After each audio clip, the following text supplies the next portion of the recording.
Here is the voice of the working class, Rick Smith.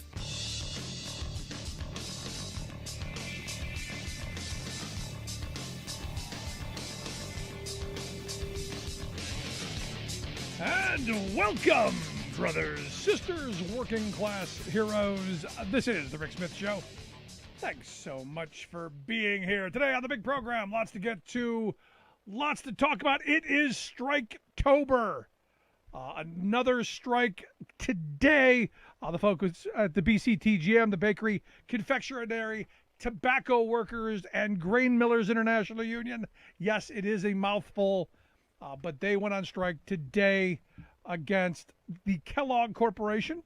A number of facilities across the country, one in Battle Creek, Michigan, one in Omaha, Nebraska, one in Memphis, Tennessee, and one in my backyard here in Lancaster, Pennsylvania, just down the road a piece. And look, some 1,400 workers across the country making our cereal bits, saying, hey, we want better conditions, better wages, hours, conditions, mostly conditions.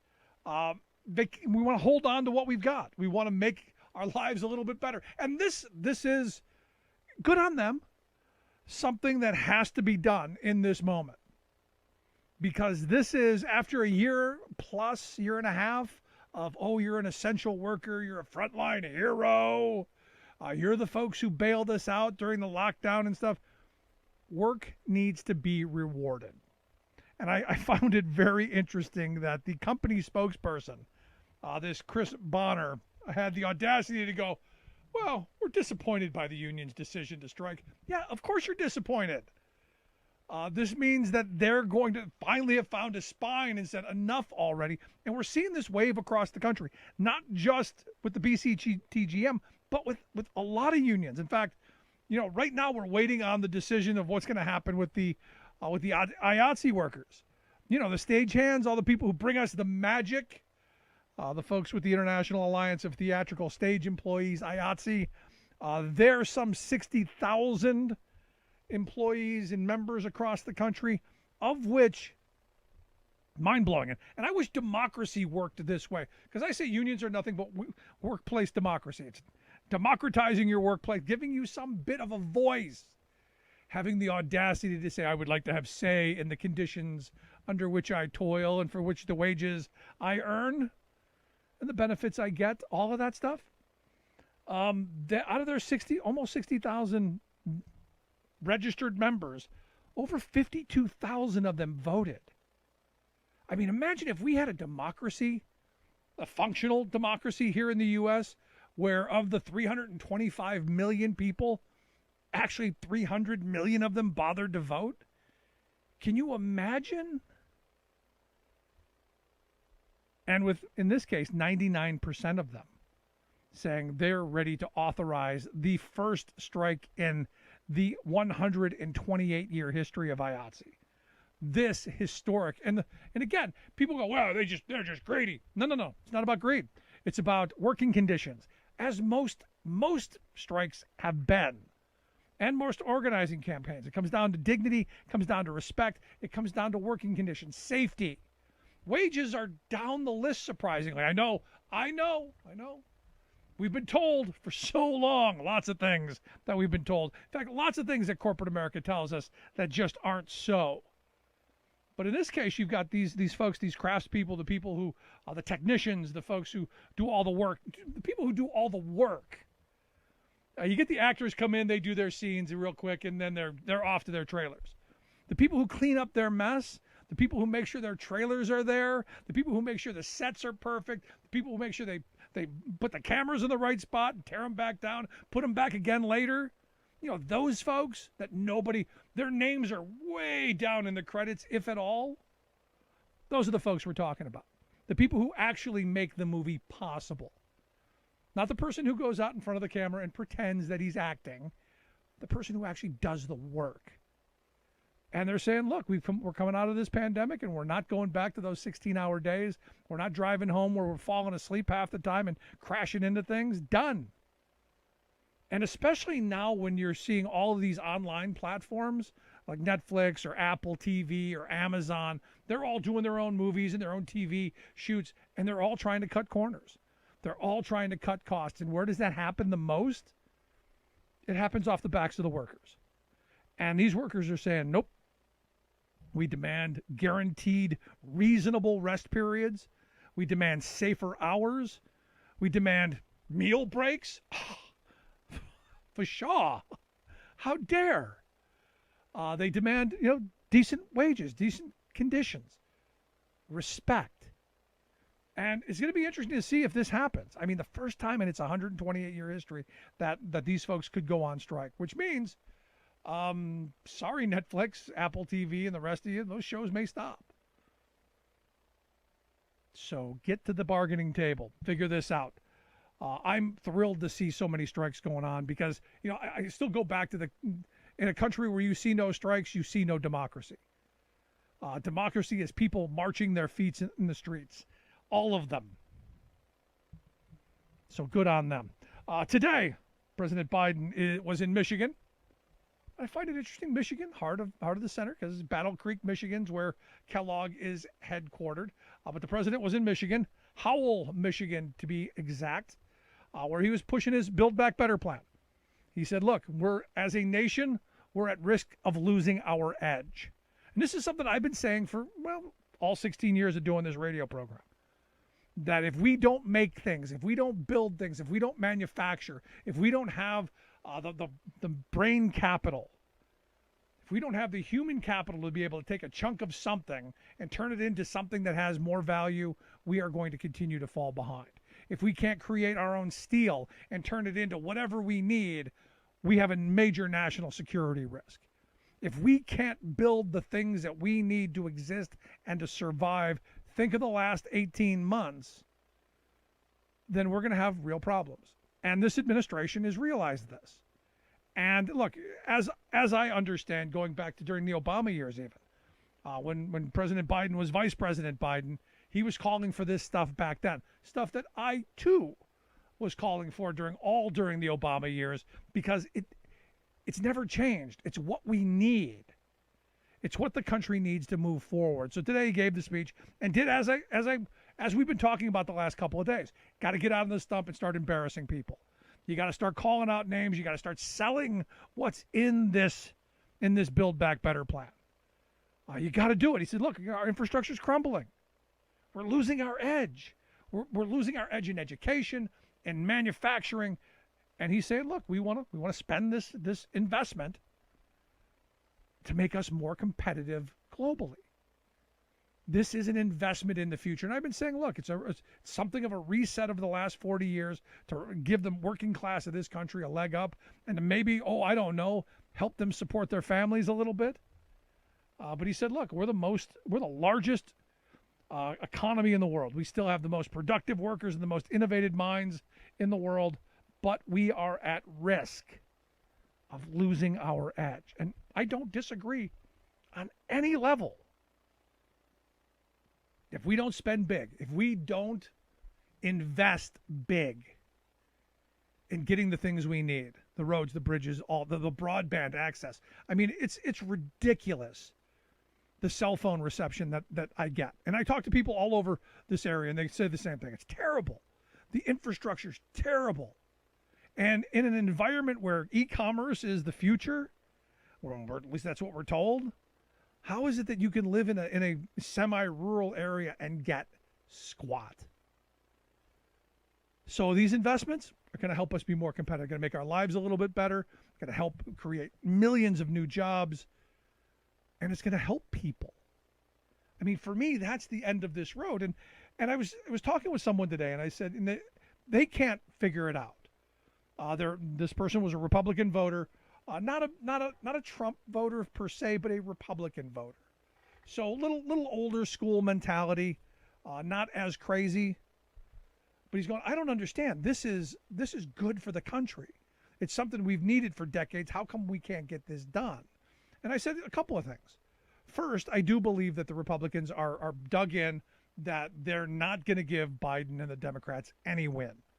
They're playing the 2022 game. This is all politics. They're going to stop any progress and continue to make us fall further and further behind, because it's in their political interests for nothing to get done.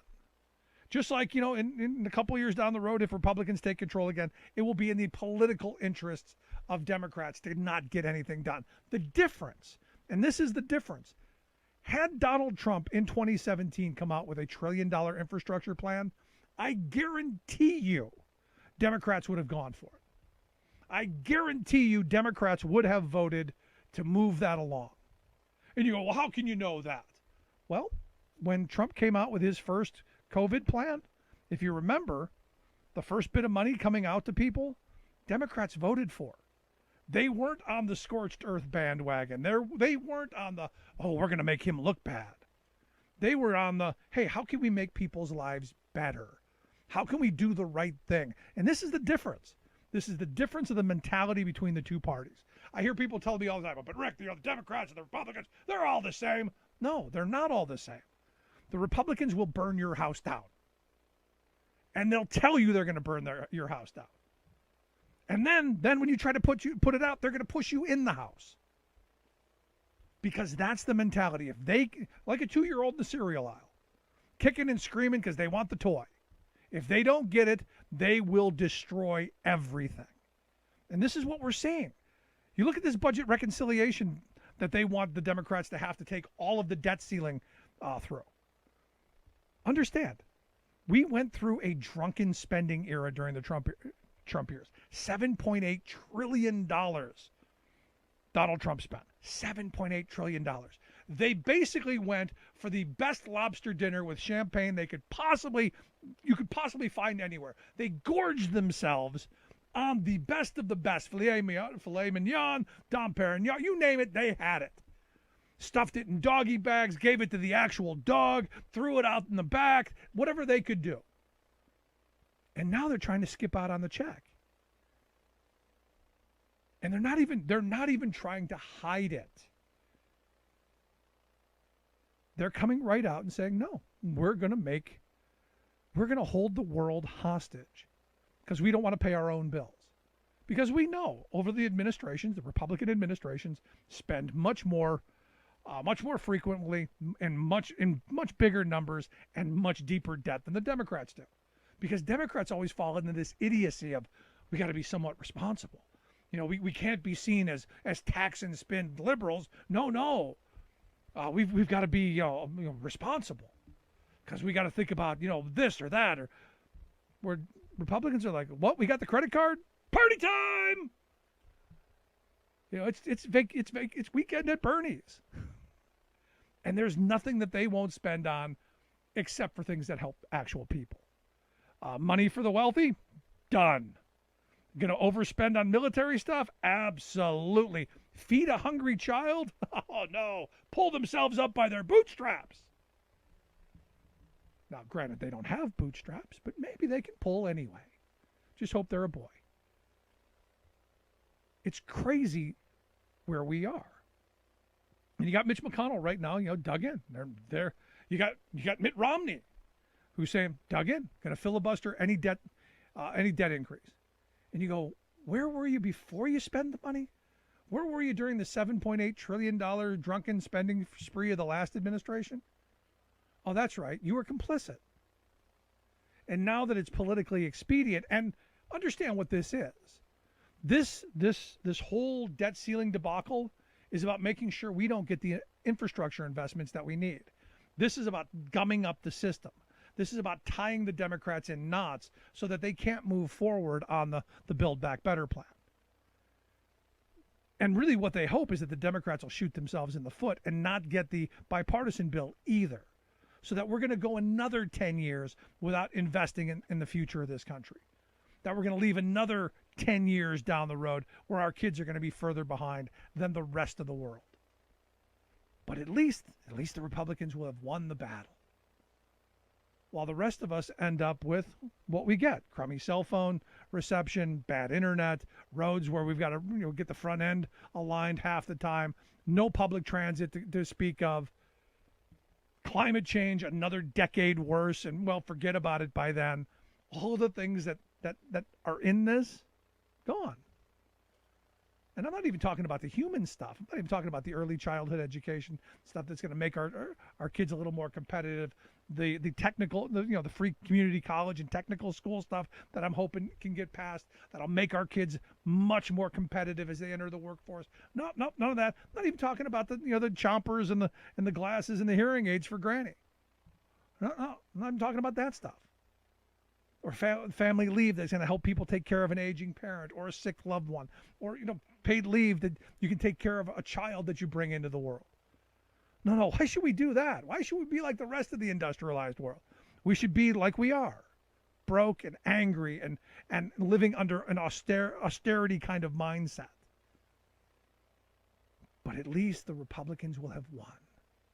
And Democrats will give in because they don't want to burn the house down. Because they're not crazy. And Republicans know that. Which is why when Dick Cheney was asked, will the Democrats cave? He goes, yeah, it's what they do. Because the one with compassion loses. Anybody knows the person who cares least in any relationship is the one with all the power. Because they're willing to burn everything down. They're willing to trash the entire relationship. So in this environment, the Democrats are clearly the ones who care more about this country. Because they're not willing to burn things down. They're not willing to take food out of the mouths of children. They're not willing to want to see veterans homeless on the street. But that doesn't matter. Because the narrative, the election was stolen from Donald Trump. I still see people driving around with, Trump won signs. And you go, really? And while we're arguing over dollars and cents on the Democratic side, the Republicans are literally eating the lunch. We desperately need investment. Desperately. We desperately need to leave a legacy for our children and our grandchildren. You think of all the things that came out of the New Deal era. That generation, the greatest generation, got it.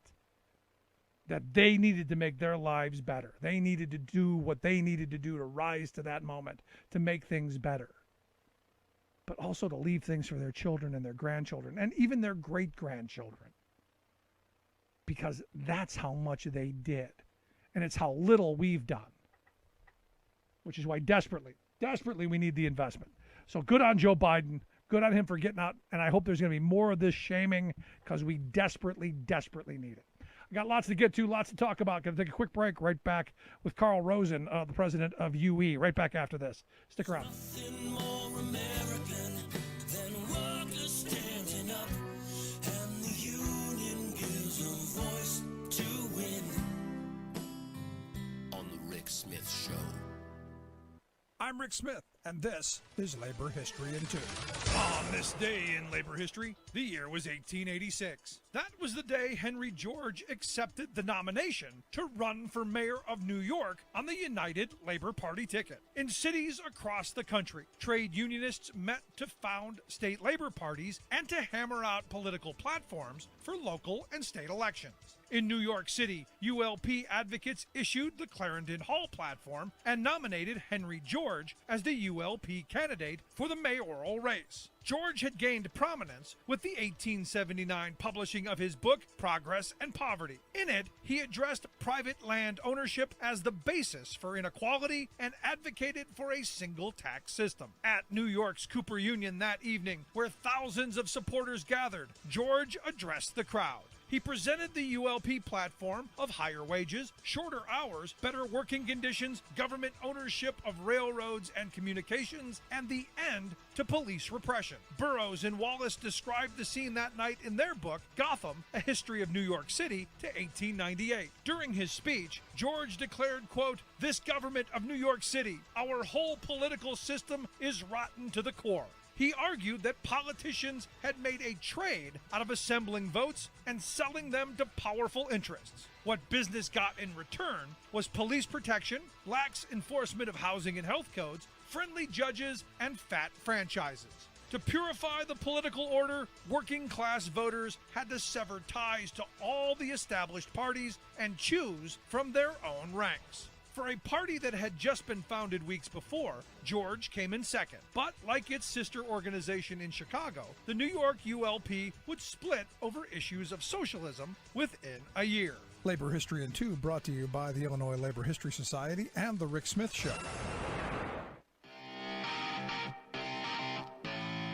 Welcome back to the Rick Smith Show. Now, here is Rick Smith.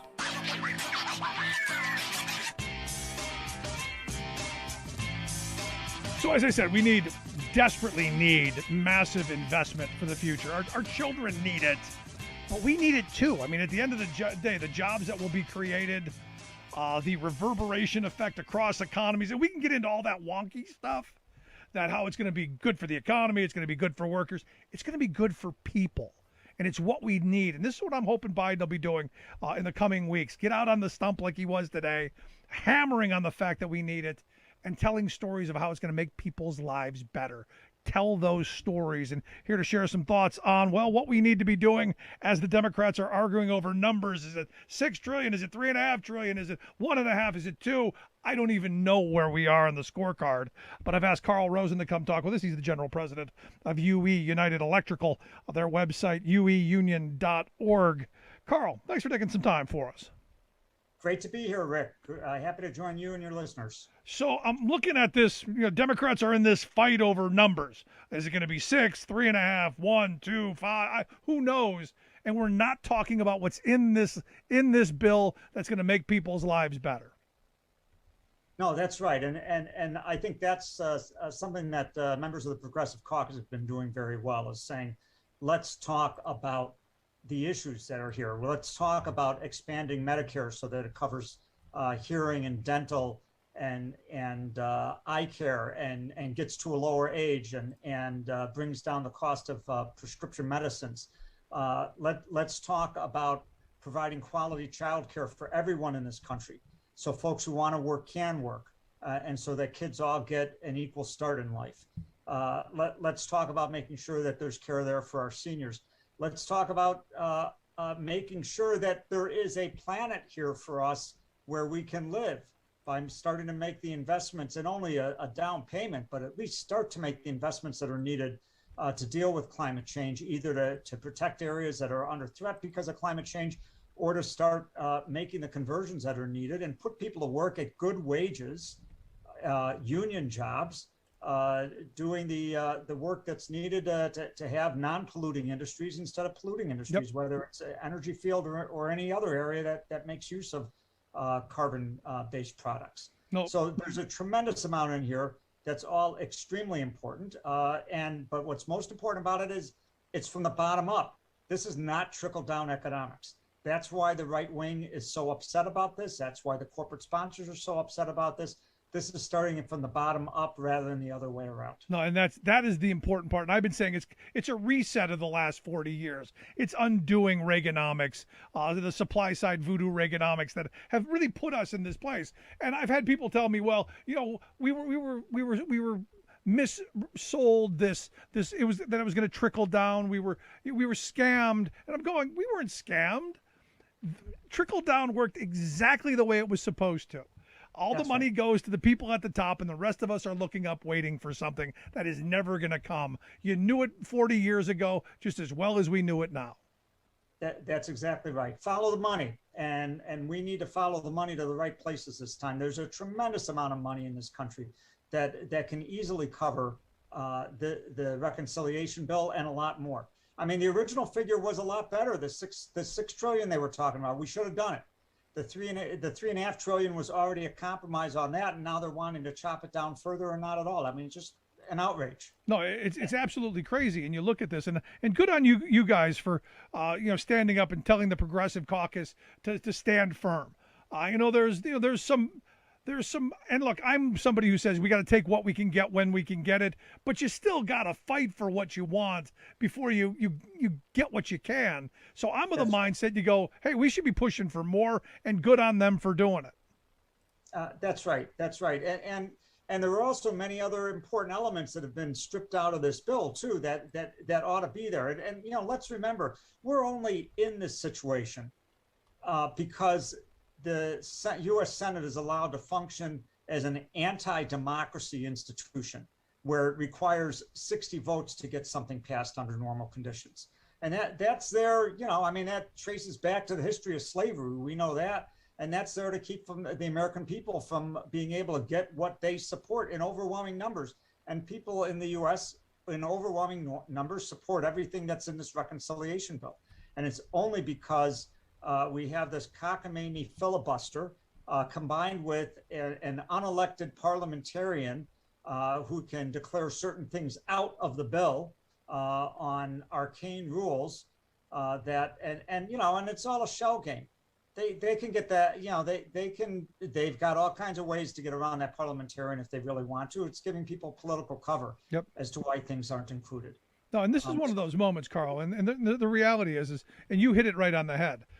The stuff in this bill, when you start talking to people about what's actually in it and getting away from the number fighting, overwhelmingly Americans want expanded Medicare for people, you know, 55 and older. They want expanded Medicare for Granny to get some new chompers and a hearing aid and some vision work, because we know it leads to better health outcomes. I mean, we can make those wonky arguments, but the reality is it's just making people's lives better. And for me, that's the point that should be hammered home again and again. That's right. And it's good policy, and then it's also good politics. And this is the problem that the Democrats keep running into. They get into office and they don't deliver. I mean, the Republicans, when they get into office, they not only deliver what they ran on, they do 8 times as much damage than what they had threatened to do. And they really deliver for their corporate masters. Well, you know, if the Democrats want to pretend that they're a party of working people in this country, of the dispossessed in this country, then they actually need to deliver for us, instead of coming in and coming up with excuses why they aren't delivering. Yeah. And that's what we're watching right now, and that's got to change. So what do you say to the person, Carl, who goes, well, if the Progressive Caucus does stand up, if they are the ones who are going to push and push, that we may end up with nothing at the end? I predicted months ago that eventually we'll probably get nothing because everyone's going to shoot each other in the foot. And it'll be another decade before we start talking about these kind of investments again. What do you say that, you know, taking that hard line could lead to nothing on the other end? Negotiations is never easy, and it's always darkest before the dawn. So you have to be prepared to go toe to toe, or you will end up with nothing. And we have to continue this fight. And here's the problem. They could pass this infrastructure bill, but if they don't pass a reconciliation bill, we're going to end up with worse than nothing, because the Democrats are going to lose in a landslide next year. And then you know, Katie barred the door on what else is going to happen to us. They already control the Supreme Court. You know, we've got the evil one waiting to try to come back in 2 years, and if they steal enough votes in all of these other states, it's a real threat that we could be in a dark ages kind of situation here. The way to stave that off is to deliver for the American people. And if it takes the Progressive Caucus to slap other parts of the Democratic Party upside the head to say, wake up, you got to do something here or we're all going to be toast, not to mention what it's going to do to this country, then, you know, more power to them. That's what we're saying. When we're in bargaining, we don't tell our members, right before the contract's done, let's agree to half a loaf right now. No, you keep fighting for everything you can get right until the end. Will there be compromises? Sure. But if they pass the infrastructure bill right now without any deal on the reconciliation bill will never come. Absolutely. It's gone. That's why they have to stand tough. No, that's the only leverage that's left. So they have to be linked. There's no way you go with one because you're not going to get the other. And look, this is where I've been saying for a very long time, and I've been a union guy over 30 years. I've been part of these negotiations. You understand the give and take. I don't think the Democratic Party understands how to negotiate, which is why we need people who do, which is why we should have people like you on those negotiating committees. Well, and frankly, you know, the folks in the Progressive Caucus, a lot of them have close ties to labor and understand how it's done, and that's why they're doing it. Shame on some parts of labor that don't recognize what a gift this is to the working class, and don't find more ways to take advantage of it. But you know, there's plenty of unions that do understand it and are working with them closely, and and are glad to see that this type of approach is being used. It's what's needed. Yeah, is this a moment for labor to step forward and start talking about this Build Back Better plan and really the bipartisan infrastructure plan, because we do need both of them. And I think we need to do that educating of what each one is and why each one is important. Yeah, that's right. Well, and frankly, it should have all been one bill, and that was the original plan. And it all encompasses basically Biden's agenda. Labor spent a tremendous amount, both in money and people effort, to get him elected, with this as his agenda. And then in order to try to deal with the quote unquote moderates, who are basically corporate Democrats, let's call them what they are, a deal was cut to split the bills. But still move them both. And it was a face-saving thing, I guess, et cetera. But there was a deal there that they're now trying to get out of on the other side, and it's not right. So yes, all of the labor movement should be standing up for both bills. Both of these are important together, including in the reconciliation bill are pieces of the PRO Act. I mean, it's just nuts for labor not to go to the barricades for that. No, and it's what we need. Now, not everything in there, but the financial parts of it. And let me ask you about that since you brought it up. It's not everything I want. I want a full repeal of Taft-Hartley. I want to return my Wagner rights back to me. And we can argue if that's even enough. But the financial part of it is a little bit of a disincentive for employers to keep breaking the law. We just found out that Amazon was illegally fired 2 workers there, and they reached some kind of agreement and gave them back pay and slapped them. Amazon got the slap on the wrist, posted the dreaded notice, but that's it. Yeah. No, they see it as the fines are so small, or there aren't fines, that the back pay awards or whatever else are so small for these corporations. They just see it as a cost of doing business, right? It's not something that's going to stop them from doing business the way they want. It's just something that they build into their expectations of how they're going to operate their business. We need something that hits them a lot harder. What's in the reconciliation bill begins to do some of that. I look at Amazon. Amazon spent $200 million keeping 5,000 workers in Bessemer, Alabama, from exercising their right to join and form a union. Harassed, intimidated, conned the cops, bought a postal service guy, did everything you could possibly do. And we're still deciding if maybe the penalty should be we run another election. If it's me, I think the law should be you impose a union, you impose a first contract, and you shove it down their throats. But that's just me. Well, it's not just you. There's a whole bunch of us who think that way, and I'm glad that you're putting it out there, because that's what's going to need to happen in order to turn around the reign of terror that these corporations run during elections right now, union elections. So let me ask you this, because we're seeing right now all across this country, at least in my lifetime, this is the most strike activity that I have seen. Here tonight. You had members of the BCTGM in Michigan, in Nebraska, here in Pennsylvania, in Memphis, Tennessee, 1,400 workers at Kellogg's on strike. You saw the vote that came out yesterday. IATSE, 98% of their members authorizing the first possible first strike in their 128-year history. We've seen a lot of this stuff going on, and I've been saying, look, it's Striketober. What are your thoughts? Well, absolutely. And, whether all of these will end up with people on the picket line versus some of them, most of them probably will get settled, which is usually what happens.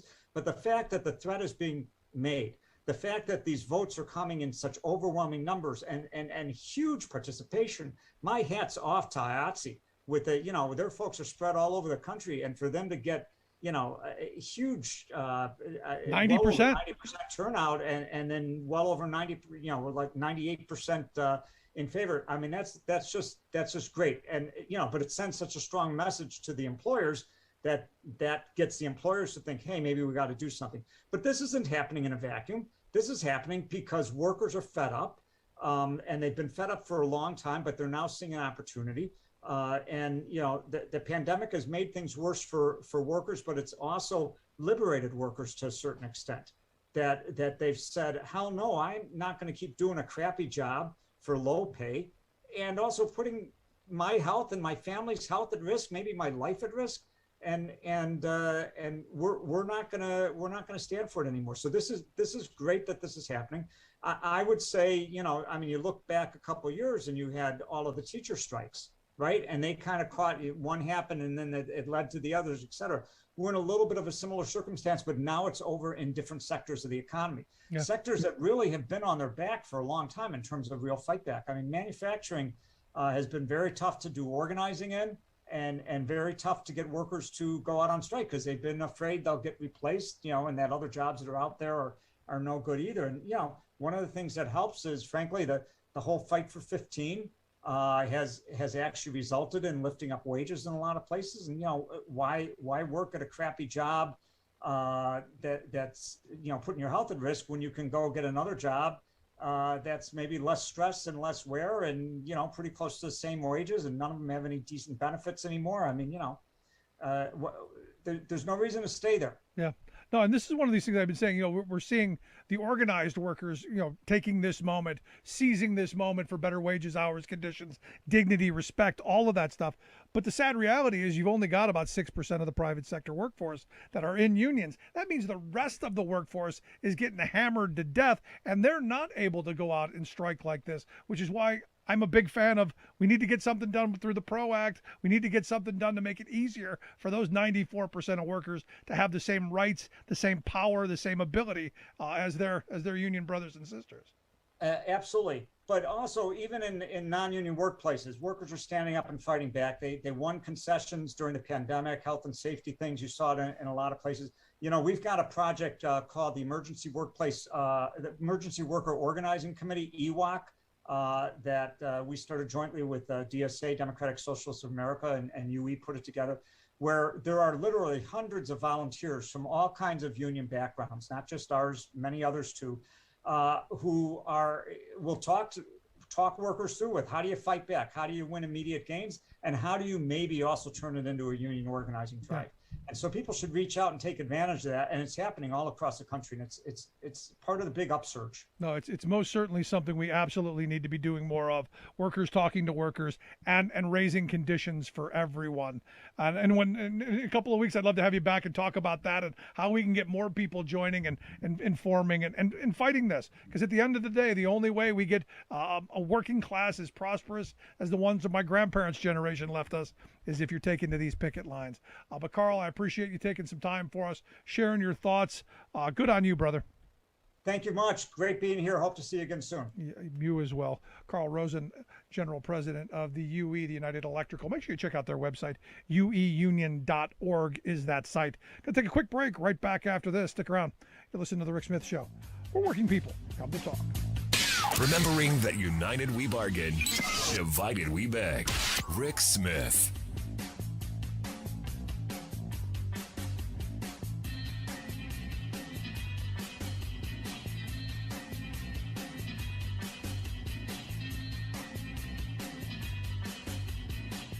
I'm Rick Smith, and this is Labor History in 2. On this day in labor history, the year was 1945.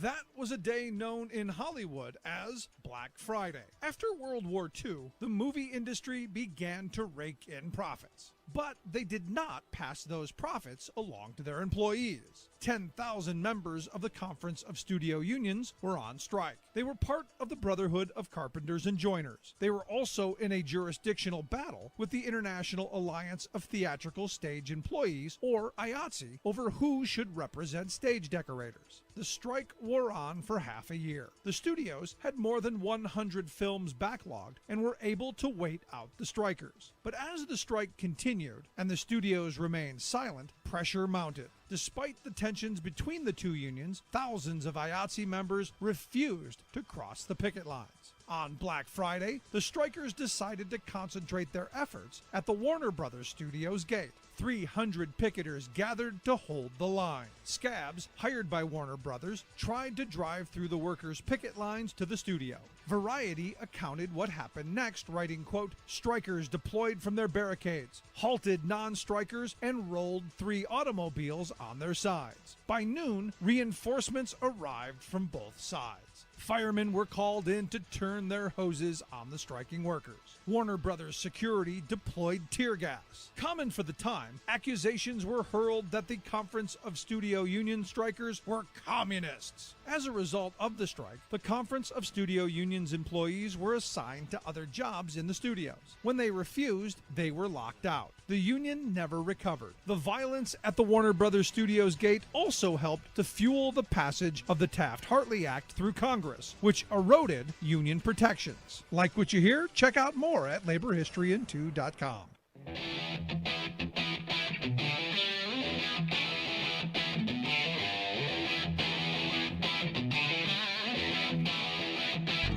Welcome back to the Rick Smith Show. Now, here is Rick Smith.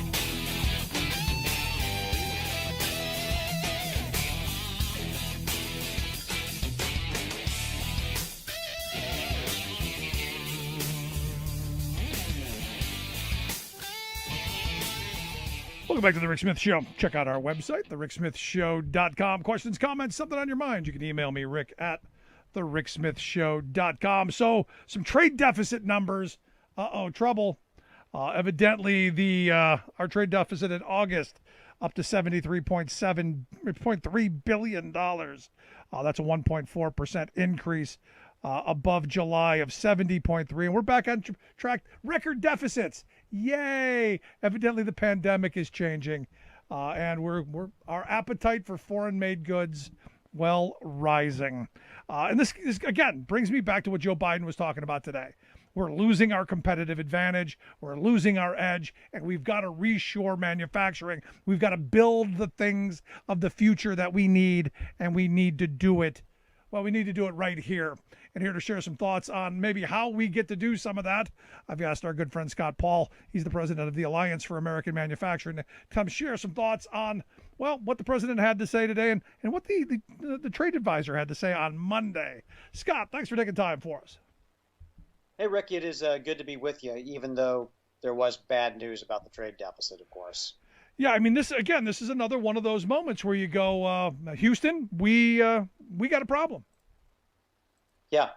Here's what I struggle with is that, the lesson of the pandemic was that being overly reliant on imports is a stupid strategy from a public health perspective, from a national security perspective, from an economic perspective.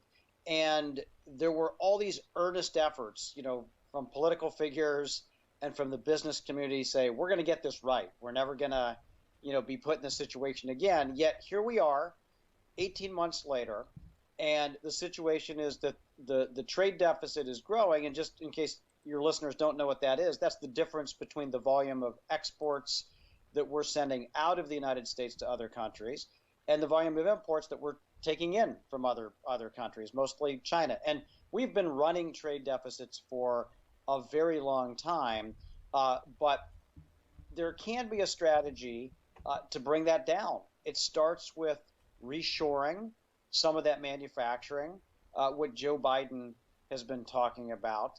And it also has to do with a trade policy that places a price on things that currently priced, like the pollution that occurs in these overseas factories when they're making all this cheap disposable stuff that people love to buy here. We don't have to pay any of the direct cost for the pollution that's being created. We will down the road, Rick, but that's not reflected in the price of the good. It should be. Or if they're made with exploited labor or under other sorts of conditions.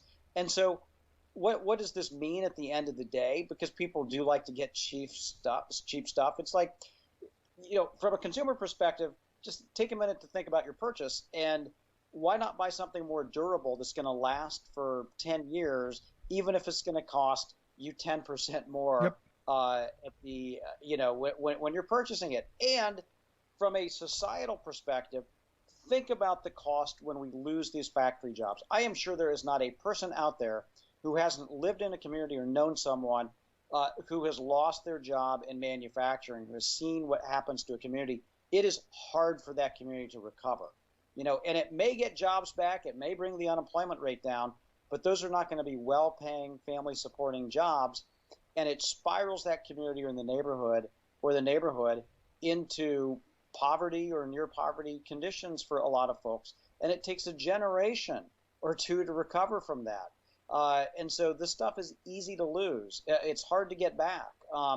We can get it back. We've seen great examples recently where companies have said, hey, we're going to build a battery factory, or like Ford, create 10,000 jobs. But we got to do more of that. We have to make it intentional. And hopefully that's yet another signal that we need to change the way that we're doing things. No, I'm right there with you. But when you said, people like cheap goods, I'm going, well, I don't. I want good goods. I want something that's going to last. Cheap is relative. If I buy it and it breaks and I got to go buy another one, it wasn't cheap. So for me, I want quality goods, and this is where I come back to American-made stuff. I'd put up against anything in the world, especially the cheap. I got to be honest, is the quality is just not there. It's never going to be there. Because they use the cheapest possible things into it. So for me, it's like, how do we get here? Because I've said this before. I would love to every shelf have a Chinese option and an American option. I will pick the American-made product every single time. The problem is those options don't exist, Scott. Yeah, there's not as many of them. Well, I'm glad you mentioned that, because the trade ambassador, as you mentioned, Catherine Tai is her name. She is great. She's fantastic. She's really, really bright. She listens to the concerns of working people. She gave a speech on Monday that outlined the administration's China trade policy for the first time. And this is something that a lot of people wait for. And Rick, to your specific point, she went back and she said, how did we get here? Here's how we got here. Basically, we gave the store away to China. There's this theory that if we traded more, we'd get more democracy, we'd get more consumers in China buying our stuff. Guess what? That hadn't happened, and we get peace too. Right, but let me ask you: did you actually believe that when they told you that? I did not believe that. In fact, I still have a sign that I'll pull out the next time I'm on that says "No blank check for China," way back from 2001. But that was the prevailing wisdom. That was the mainstream wisdom. A lot of national Democrats thought that at the time and were willing to give that theory a chance. Obviously, 20 years later, that's turned out to be bunk. It has not worked, and now we're stuck with a policy that is really dug in. And for people saying, well, we want change now, look, it's going to be hard. There is no easy way to untangle this. If there were an easy way to untangle it, it would have been done a long time ago. Trump couldn't do it. He tried to use a sledgehammer. That didn't work. And then he tried to make a deal with China. That didn't work. Obama tried to use diplomacy. Bush, hid his eyes from the problem, and Clinton just thought everything was great, when he did this. And so we've had a history of more than 20 years where we haven't got this right. So it's going to take a change in course. It's going to take a strategy, and this is what Ambassador Tai talked about. I'm encoured by it. No, I'm encouraged too. Without question, I'm encouraged by it because it's like anything. You first have to know you have a problem. And you and I have known there's been a problem for a long time. Our elected leaders sadly have not. Yeah, right. And that has changed. And I think that, one thing that we've said about Donald Trump, we both said this, that at least he understood there was a problem with trade policy. He may have not approached it from a perfect perspective, far from perfect, but he understood that there was a problem. And Biden also understands that and has been educable on this and has put people in positions to do things about it who also get it. And he listens to people like Senator Sherrod Brown, who's gotten this for a long time, or, the United Steelworkers Union, who's gotten this for a long time, or the Teamsters, who have gotten this for a long time. And so there's a different set of people sitting around the table than there normally are when these policies are being written. Normally, it's these investment bankers and lobbyists for big companies that are writing the trade policy. And so this is a more worker-centered policy. I am sure that there will be points that we disagree with along the way, but what Catherine Tai said on Monday was so true. She outlined how we got here on steel and what the problems are with China and steel, and also with semiconductors, and also with solar panels. And did it in I think a very credible way. And Joe Biden talked about a lot of these same issues about trying to bring manufacturing back, having it made in America, making these smart investments. And so it's like a 1-2 punch. Yes, we need a good trade policy, but we also have to get our act together here at home. And that's what the Build Back Better plan and the infrastructure bill are all about. Yeah, and what's the point of investing in the country if you're not producing the things that you need to invest in, and someone else is getting rich off of your investment? It seems silly to me. But one of the things I did find interesting is this idea of pushing domestic content. I've been saying for years, domestic production for domestic consumption. We should be producing what we need here at home. We have our own supply chains, that we're self-sufficient. This idea that we're spread out all over the world, dependent on countries that clearly do not like us. And I'm sure you noticed this week the Chinese sent 52 jet fighters over to Taiwan. Oh, yeah. That was a clear message that they are not happy with our discussions about trade. Yeah. I mean, look, China makes 60% of the world's steel. China makes a majority of the world's lithium-ion batteries. China makes a ton of semiconductors, too. We're behind on all of that, by the way. And so it does make sense to untangle this. And to your point, Rick, you got to do that through policy. And one of the ways is procurement and domestic content. That is, when the government is purchasing something or is giving money to states and localities to do infrastructure, those materials should be made in America. So when we're laying out broadband for communities, that fiber optic cable should be made in America. When we're building new bridges, that structural steel should be made in America. When we're erecting new wind towers and putting in new solar panel installations, those should also be made in America. And there's a couple of ways to do that. One is the direct government purchases, and Biden has an executive order on that, on what's called Buy American. That's well underway. The other is this highway funding, the infrastructure funding. There's 60 pages of new domestic content rules that would strengthen, modernize these requirements if we get that bipartisan bill passed along with the Build Back Better plan. And then as part of Build Back Better and some of these other proposals, and I think this is what encourages me, is that the clean energy economy that we want to build, there will also be tax incentives to have that made in America as well. Yeah. So that there's more of an incentive to do the investment if the materials for the wind turbines, for the solar panels are made in America. And electric cars, here's a great example, that if you're a consumer buying an electric car, you're going to get an even better tax incentive if you're buying an electric car that A, is made in America, and B, it's made with union labor. And I think that's awesome. I think that's where policy should be headed. We just got to get all of this across the finish line now. No, but what do you say to the person then, Scott? Because you and I have talked about this in subsidizing companies to build things here at home. What do you say to the person who says, well, that's what China's doing? They're subsidizing companies. They're giving them tax incentives, only they're doing it in a more direct way. Yeah. So there's two big differences. Number one, China runs exclusive programs. They subsidize their national champions at the expense of everybody else. And in the case of steel, the Chinese government owns these companies. So this is not about the federal government owning any company. And this is also not about the federal government putting in subsidies so that we can be exporting this stuff to China and other countries. This is to take care of our own needs.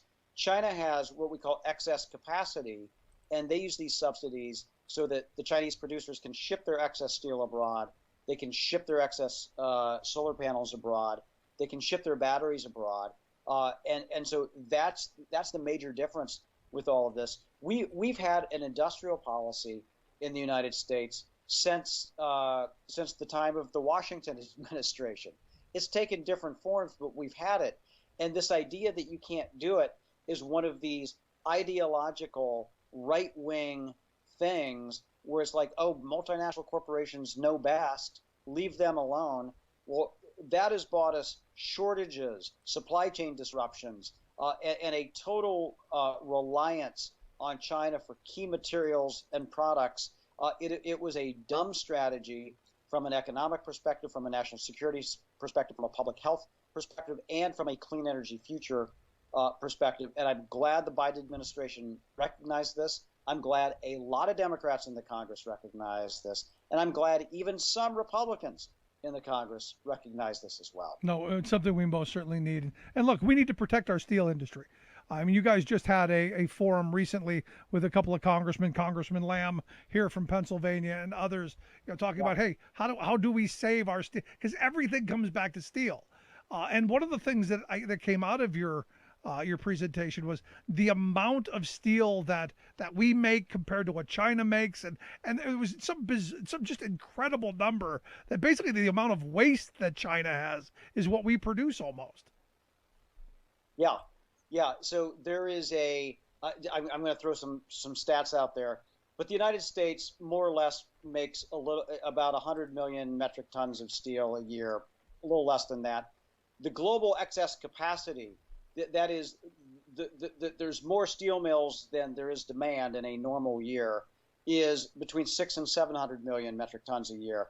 In China alone, that figure is 300 to 400 million metric tons. So China has zombie steel mills. These are steel mills that are making steel for absolutely no one. They have 3 of those for every one of our mills that is actually making steel that people need and buy. Customers like the big 3 automotive companies or folks who make washing machines and other things in the United States. And so it is a crazy big problem. And that's why we have tariffs on imported steel, and not only steel from China, but also steel from Europe, because what happens in China has impacted the way that the Europeans run their steel business, the way other countries, other continents run their steel businesses as well. And this all has an impact on the United States because we have the most open market in the world. And so that's why we have the tariffs. That's why we have to have these difficult conversations with our allies to say, look, we need a steel industry. Some of these companies have been on the brink for a very long time. You got to cut us a break here. We do not want to be dependent on China. And at the end of the day, that's not good for you either. So they're going to work out a solution here. But that's why we have steel tariffs on. It's not because of some, just some Trump fantasy or what have you. This has been a problem for a long time, and this Biden administration recognizes it to be a problem as well. No, it's something we absolutely have to address. And as we talk about this all the time, if you're going to have a functional country, if you're going to be a first world country, steel is like the most important thing, especially for national security purposes. So the fact that we're going to protect our steel industry, for me, is just it's a no-brainer. Yeah, absolutely. It is. I mean, it's in all the stuff that I mentioned, the Yep. electric vehicles, the solar panels, the wind turbines. Not only that, Rick, because of the way steel is made, there is carbon used in it, but American steelmakers are committed to decarbonize, and they're going to be far ahead of China. And so if you shut down an American steel mill and are depending on China for your steel, we're going to run backwards. No, you're on right. our And then climate goals. change gets worse, and we're much worse off. But Scott, I appreciate the time. As always, incredible information. Glad you took some time for us. Look forward to having you get back again real soon. Thanks for having me on, Rick. All the best to you. Good stuff. Our good friend Scott Paul, president of the Alliance for American Manufacturing. Make sure you check out their website, americanmanufacturing.org. Quick break, right back. Stick around. You're listening to The Rick Smith Show. Remembering that united we bargain, divided we beg. Rick Smith.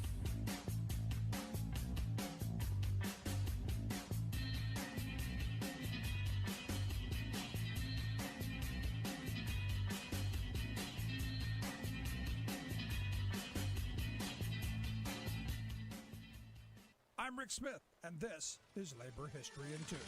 On this day in labor history, the year was 1983. That was the day that Lech Walesa was awarded the Nobel Peace Prize for his work founding the Solidarity Union of Poland. The son of a carpenter, Walesa worked as an electrician in a shipyard. He was fired from his job for working to organize a union. Solidarity grew to include 10 million Poles. In 1981, Walesa was arrested and detained for nearly a year. He did not attend the Nobel Peace Prize ceremony because he feared he would not be allowed back into Poland once he left the country. His wife, Danuta, accepted the prize on his behalf. The speech he sent to the ceremony served as an inspiration to Polish Solidarity members and workers around the world. He wrote, "Let my words convey to you the joy and the never extinguished hope of the millions of my brothers, the millions of working people in factories and offices associated in the union whose very name expresses one of the noblest aspirations of humanity. Today, all of them, like myself, feel greatly honored by the prize. With deep sorrow, I think of those who paid with their lives for the loyalty to solidarity, of those who are behind prison bars and who are victims of repression. I think of all of those with whom I have traveled the same road and with whom I have shared the trials and tribulations of our time. We are fighting for the right of the working people to association and for the dignity of human labor." Walesa and his fellow workers did not give up on the dream of solidarity. They continued to organize against the communist government for the rights of workers. In 1990, Walesa was elected president of Poland. Labor History in 2 brought to you by the Illinois Labor History Society and The Rick Smith Show. For more information, go to laborhistoryin2.com, like us on Facebook, and follow us on the Twitters at Labor History in 2. Most people believe the American economy is rigged by and for bankers, CEOs, and other super rich elites because it is. With their hired armies of lawmakers, lobbyists, lawyers, and the like, they fix the economic rules so ever more of society's money and power flows uphill to them. Take corporate CEOs. While 2020 was somewhere between a downer and devastating for most people, the CEO class made out like bandits, with each of the 3 top-paid corporate honchos pocketing as much as $1 billion in personal pay. Are they geniuses or what? What? All 3 of their corporations ended 2020 with big financial losses and declining value. So how can such mediocrity produce such lavish rewards? Simple. Rig the pay machine. Today's corporate system of setting compensation for top executives is a flim-flam disguised as a model of management rectitude. On its face, it sounds good. Pay for performance, it's called, meaning the CEO does well if the company does well. But who defines doing well? The scam at most major corporations is that the standard of corporate performance that the chief must meet to qualify for a huge payday is set by each corporation's board of directors. Guess who they are? Commonly, board members are the CEO's hand-picked brothers-in-law, golfing buddies, and corporate cronies. So they set the bar for winning multi-million-dollar executive paychecks so low that a sack of concrete could jump over it. This is Jim Hightower saying, well, can't corporate shareholders just vote no on any executive excess? Yes, but corporate rules decree that votes by shareholders are merely advisory, meaning top executives can ignore them, grab the money, and run. The system is fixed, and we need to break it. The Hightower Radio Lowdown is made possible by you lowdowners who subscribe to our monthly newsletter, The Hightower Lowdown. You know who you are. Thank you. Welcome back to the Rick Smith Show. Now, here is Rick Smith. So yesterday, the big news was the Pandora Papers. Like someone opened the box and magically we found out something. And again, as I said yesterday, we've known this for a long time. And I had a bunch of people yelling at me, well, how could you discount, that all this work was done, and how could you, degrade the work? I didn't degrade anything. I simply said, we've known this, that we've seen the movie before. This is reruns. This is like Happy Days or MASH. We've seen the reruns over and over again. We know how that's going to end. And sadly, I don't think it's going to matter because we're used to not doing anything about it. Just a little outrage, couple Facebook posts, which yesterday, with Facebook down, was kind of like a gift because, well, nobody can talk to each other because we don't do that anymore. But anyway, here to share some thoughts on the Pandora Papers.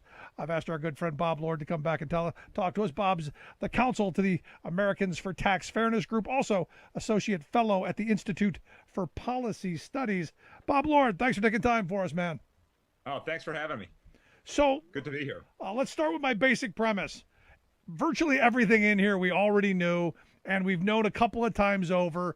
We've seen this. We saw it with the Panama Papers. We saw it when South Dakota decided they were going to be a tax haven. We've seen all this, and yet we've chosen to never do anything really substantive about it. Is this going to matter? Is it going to change anything this time? Absolutely. We knew it all was there, but still props to the folks who got all this information out there. It's a lot of work going through. What was it, 11.7 million documents? And it just, at least it makes it just a little bit harder to deny that it's out there. And Rick, did anybody deny it? I mean, was there anybody out there denying that this exists? I think they've denied the level of it. This is the worst kept secret ever. Exactly. But the scope of it is getting harder to deny. Yes, you couldn't deny that there were folks out there hiding their wealth, but how many? And I mean, this really was some stunning stuff that we knew it was happening, but to actually see it confirmed, where we have all these governmental leaders from all around the world who are, they're all in the tank. They've all. And again, what's new about this, Bob? But here's the weird thing. This drops on the day that Facebook goes down, and the story about Facebook got more press time and more airtime than we're being fleeced globally by an oligarch who is of politicians, business leaders, sports athletes, singers and music. Rich people are robbing us blind, and yet Facebook's down. But I think the one takeaway that we also knew, but this is the first time we've seen it reported widely, is that America's at the crux of the problem, where America itself is now a tax haven and a secrecy haven. Yes. And the way it was reported is there's not many Americans with their wealth hidden like in Bermuda, because they can hide it right here in South Dakota. Or in Nevada or Delaware or in a handful of places. But South Dakota's way out there in front, Rick. It's if it were a pennant race, South Dakota would have a 14-game lead. Yeah, no, absolutely. But again, I go back to, we've been talking about South Dakota. The first story I found was 2012 in my notes. So I've been talking about South Dakota as a tax haven since 2012. That's right. And in 2000, I think it was 2019, a UK writer by the name of Oliver Bullough wrote a book called Moneyland. And he had a couple articles, excerpts from it in The Guardian. And he went right through what was happening in South Dakota. Great read, by the way. If anybody's really interested in this subject, get a copy of Moneyland. No, I went and I looked at the articles today again, because I had all these people yelling at me because I've been going, well, what are we going to do about it? We've known about this for years, and we've chosen to do nothing. Our elected leaders haven't done anything because probably they've got money stashed in South Dakota. Who knows? And for me, you're right. The scope was wow. Personally, I think it's probably worse than even they've imagined, because it always is. But now the question is, what are you going to do about it? And I look to you guys, Americans for Tax Fairness. This should be Exhibit A of why we need a $6 trillion infrastructure bill and not a $1.5 trillion one. Absolutely spot on, Rick. And what's so maddening is the money's there. I posted something on Twitter today, and I went through what the top 100th of 1% of Americans have. They're sitting on $14 trillion of wealth. This is a group of 13,000 families. Their average wealth is over $1 billion. You take 25% of that wealth from them, you fund that entire Biden infrastructure program, and they still have $750 million of wealth average left each. What's the problem? Yeah, no, there's no problem. And the thing is it's not even, this is the weird thing. It's not even the Bezoses and the Elon Musks anymore that are hiding their money, because our tax code is so pathetically weak to begin with that they don't even have to pay taxes anyway. There are enough loopholes and enough places for tax avoidance lawyers to get them out of it that they don't even really need to hide it. It's now that, hey, we're just going to be extra greedy and hide even more. So this goes back to my point always. It doesn't matter what the tax rate is. Even if you lower the top marginal tax rate to 1%, there would be people still trying to hoard and hide to not pay that 1%, because they don't want to pay for kids to get an education. They don't want to pay for infrastructure so people can get to work. They don't want to pay for health care for folks. They don't care about the rest of society. Me, me, me, me, me, me, me. And look at what our society has become, where ultra high net worth, someone who's just fabulously wealthy, is considered $30 million. We have folks that have 1,000 times that much wealth. Now, if someone has 1,000 pair of shoes or has 1,000 dogs, they're considered a hoarder. But someone has 1,000 times as much wealth as they could ever need, and we don't call them a hoarder. They become a celebrity, and we put them on the cover of Forbes. What kind of society does that? This goes back to the embarrassed millionaire thing. For some reason, I think we all think that someday I'm going to be Jeff Bezos. I can guarantee you one thing. I am never, no matter what I do, ever going to be able to attain the wealth of a Jeff Bezos. There aren't enough lifetimes to me to accumulate that, nor would I want to. And I look to the Bezoses and our billionaire classes and go, instead of hoarding and being this kind of greedy, child shooting off your phallic rockets into the sky and building a giant bathtub boat, how about building a legacy? Leave something behind. And if the government won't do it, call on our philanthropists to go, hey, your ego. But they're not even doing that. No, and when there is philanthropy, it's not to help poor people. It's to have a building named after them, or I don't even care about that. We'll name all the buildings Bezos buildings. Yeah. We'll change the word building to Bezoses. If we can get kids to get an education, if we can get kids to get into school, we can get people to get health care. I don't care what you call them after this. We got to get it done. And this is what's so frustrating, Bob, because I look at this Build Back Better plan as an opportunity to repair some of the damage done in the last 40 years of Reaganomics and the horrible conservative policies that have just ripped the working class of this country apart. This is a once in probably the rest of my lifetime ability to maybe reset something for my kids and future generations. And the Democrats fighting over numbers are boogering it up. And just a handful of them, really two, Manchin and Sinema, holding the whole thing up. And maybe if we just ate one of them. I mean, at some point, maybe it has to come to that. Maybe just eat one of the billionaires. I don't know. But at some point, it's got to be something where they go, oh, my gosh, I don't want to be, not me. Well, there's some billionaires out there, like Nick Hanauer, who said, hey, if we don't do something ourselves, they're going to come with the pitchforks at some point. Yeah, but when, Bob? When do we finally go when? Because, I'm looking at, again, back to these papers.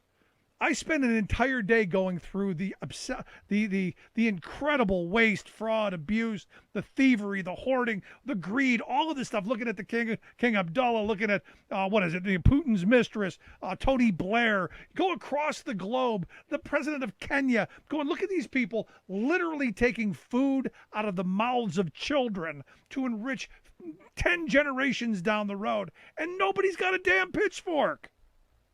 Right. Right. No, we're it's a sad state of affairs, and this is it. Something's got to happen this time around. So if these Democrats don't get it together, then where are we going to go? Yeah. They'll lose the 2022 midterms, and we'll go nowhere for another 10 years. Do you see this as that moment? Because look, I've had some people go, well, this is like the perfect opportunity now to be able to go, hey, We do need to raise some revenue. This is the perfect opportunity for a wealth tax. This is a perfect opportunity for, say, expanding investments because there's so much money out there. Everyone keeps saying this is the perfect opportunity, yet we have a small problem. We have a recalcitrant Republican Party who is willing to burn the House down because they don't want to pay the debt that they ran up in the last administration, and they don't want to let the Democrats pay the bills for now. They want everything to burn down. So if in that environment, how do you get anything done? You know, it may already be too late to do something about climate change and stop the planet from burning. But certainly if we don't do something now, it's going to be too late. And they don't care. And again, these are the people who are the scorched earth people, and this is why, when people say, "How come Democrats, don't fight back more?" Because you're dealing with somebody who will literally burn your house down. That's right. Yeah. Mitch McConnell is ready to burn the house down, but they don't have to let him do it. They could kill the filibuster, and if they're united, they could do what they want to do. But we got some Democrats that aren't in the right place. Yeah, well, you're in Arizona, right? I am. I am. What is with that? What's with that mess you got as a senator? No, nobody knows. I mean, we don't even know what she wants, Rick. We don't know what she wants. Manchin, we know what he wants. We disagree with him. We think he's going to help burn the house down. But Sinema, we don't even know what she wants. Well, I think she wants to be left alone in the bathroom. And she didn't get that. And generally, I'm someone who goes, the bathroom that should be off guard. Generally I'm in that, that's off limits. Leave someone alone. I got to be honest though. She's ducked everyone all along the way. She doesn't do town halls. She doesn't engage with the Washington press. She doesn't, do interviews very often. There's literally no contact. You listen to constituents saying, we can't get her on the phone. We can't get her staff half the time. I guess if that's the last place you can get a hold of her, I guess you got to go where you can go, right? Well, did you see the video of her on the plane where this young immigrant who had done work to get her elected wanted to know if she was going to help get her a path to citizenship, and Sinema just ignored her. They're a foot apart. The young woman's talking to her from standing up in front of her seat in the aisle of the plane, and Sinema wouldn't respond. Yeah, it's crazy. I mean, and I keep coming back to, wasn't she like the bisexual progressive, going to be the one that's going to, lead the march into the 21st century, and and she's just gone flipping mad. I mean, for me, it was the whole dipsy-do thing while she was voting down the minimum wage. Her little, whatever that was, the little dance with the thumbs down. I don't know if she was channeling a female version of John McCain or what, but I'm going, that was weird. Why would you do that? And she's only gotten weirder. Well, yeah, and what was terrible about that is, we have a higher minimum wage in Arizona, and it works here. So she was saying, well, my people are already covered, but we're not gonna have a minimum wage for everybody else. Yeah, screw Pennsylvania. Yeah, because ours is still legally here in Pennsylvania. It's still $7.15 an hour. We haven't raised it since 2006, when it was $7.15 and nothing in between. That was the marching call, and then the feds raised it 2 years later up to $7.25, and that's where our minimum wage is, the lowest of any state around us. And interestingly enough, we're not stealing jobs from all the other higher wage states like we were promised. We're actually still losing jobs.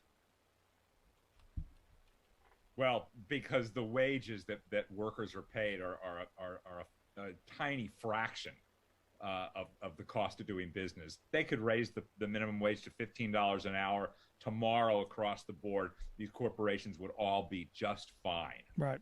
So let's get back to the Panama Papers. In looking at this, I mean, I don't think there's any legislation anywhere. I don't think there's any politician who's really made any comments. I haven't seen any business leaders.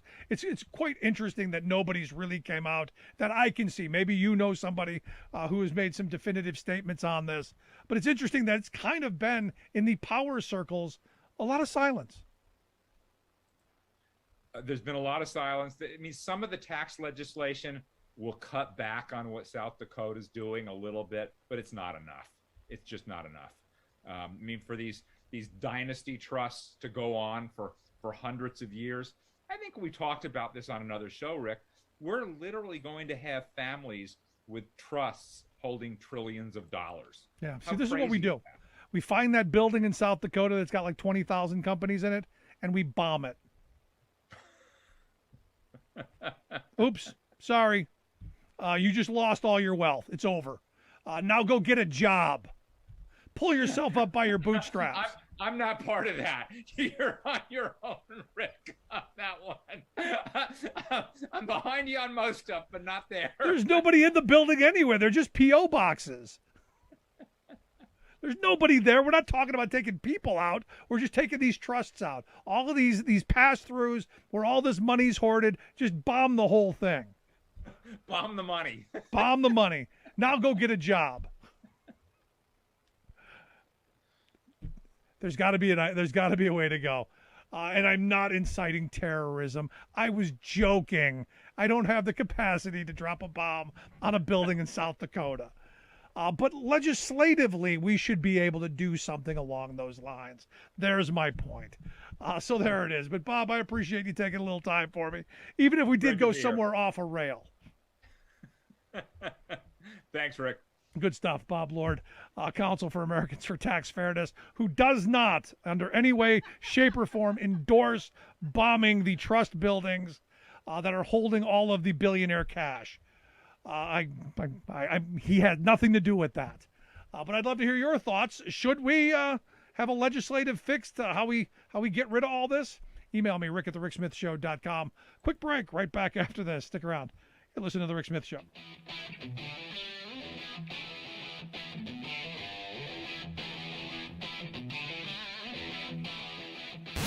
Saving work in America, one show at a time. The Rick Smith Show.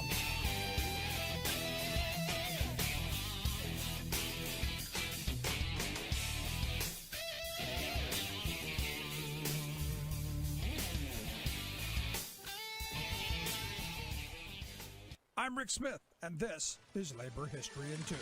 On this day in labor history, the year was 1886. That was the day Henry George accepted the nomination to run for mayor of New York on the United Labor Party ticket. In cities across the country, trade unionists met to found state labor parties and to hammer out political platforms for local and state elections. In New York City, ULP advocates issued the Clarendon Hall platform and nominated Henry George as the ULP candidate for the mayoral race. George had gained prominence with the 1879 publishing of his book, Progress and Poverty. In it, he addressed private land ownership as the basis for inequality and advocated for a single tax system. At New York's Cooper Union that evening, where thousands of supporters gathered, George addressed the crowd. He presented the ULP platform of higher wages, shorter hours, better working conditions, government ownership of railroads and communications, and the end to police repression.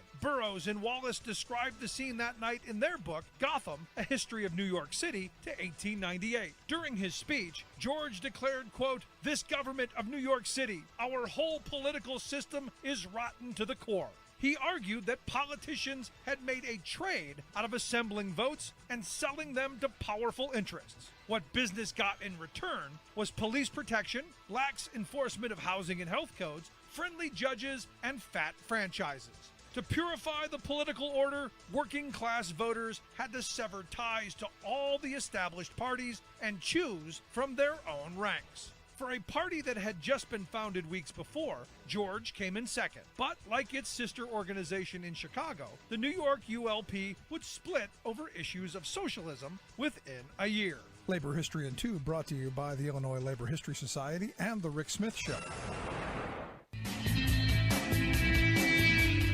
Welcome back to The Rick Smith Show. Now, here is Rick Smith. So clearly I was not inciting violence. So YouTube, don't give us another strike. My thought is look, you see this tax haven, and all these tax havens are, for those who don't know, they're just big buildings with lots of PO boxes. They're all corporate addresses. There's nobody actually who works in it. They're just depositories. And it's where you set up your business address. The businesses don't have bank accounts. They don't have any records of assets or leaders or anything. It's just a place to go and shield yourself from liability. It's a way to hoard money, through these shell corporations. And it's a way that, deadbeat fathers, get out of beaten child support, the better off ones, not just your idiot deadbeat who can't find a job. But I'm talking the really well-to-do ones, the people who can afford to set up a trust. And you may remember, Delaware was advertising here in Pennsylvania to set up limited liability trust. Nevada was advertising huge for years. Set up your company in Nevada and shield your assets from anyone you may wrong. And that was the pitch, that you could hide all your stuff. And the liability laws were so weak that even if someone sued you, they'd never get anything. And South Dakota was the king of it. And these stories have been going on forever. You go to the Cayman Islands, you go to Bermuda, you go to a bunch of these places that, Panama, you think the Panama Papers. A bunch of these buildings are just, tons of P.O. boxes. And what we need to do is we need a legislative bomb. We need legislation that is going to wipe these things out and make them illegal. Because the one thing that this report did highlight is that it's even worse than we thought. Because one of the stories that I was reading, back, it was like 10 years ago, was saying that, eventually if this grows at this pace, it's going to be, hundreds of billions of dollars. Well, we're past that. It's even worse than they had imagined back then. And I would argue, since we don't even really know, that it's even worse than even that. And, for me, I've had people give me the Laffer curve argument that, if you tax people at 100%, you'll have no wealth and no money will come in. And if you tax people at 0, no money will come in and no taxes will come in and you won't be able to. So you have to find that middle ground of where rich people aren't going to avoid paying taxes, and where they won't spend too much time, energy, and resource avoiding paying taxes, and where they're okay paying taxes, which I put that number at less than 1%, because we are now finding out that the people who aren't even paying taxes still doing it, and that's crazy. It really is, and it's frustrating because ultimately, and believe it or not, ultimately what we end up with is a scenario where the very wealthy continue to hoard and hoard and hoard, and our kids go without education. Our kids get saddled with a lifetime of student loan debt, for instance. Our kids get diminished opportunities as monopolies continue to take hold, and these huge trusts continue to grow without anybody knowing they exist. Giving our global elite, and this is where you get some of the kookery, who say, well, there's a global cabal of yeah, and they're not hiding it. There's no secret meetings. There's no decoder rings.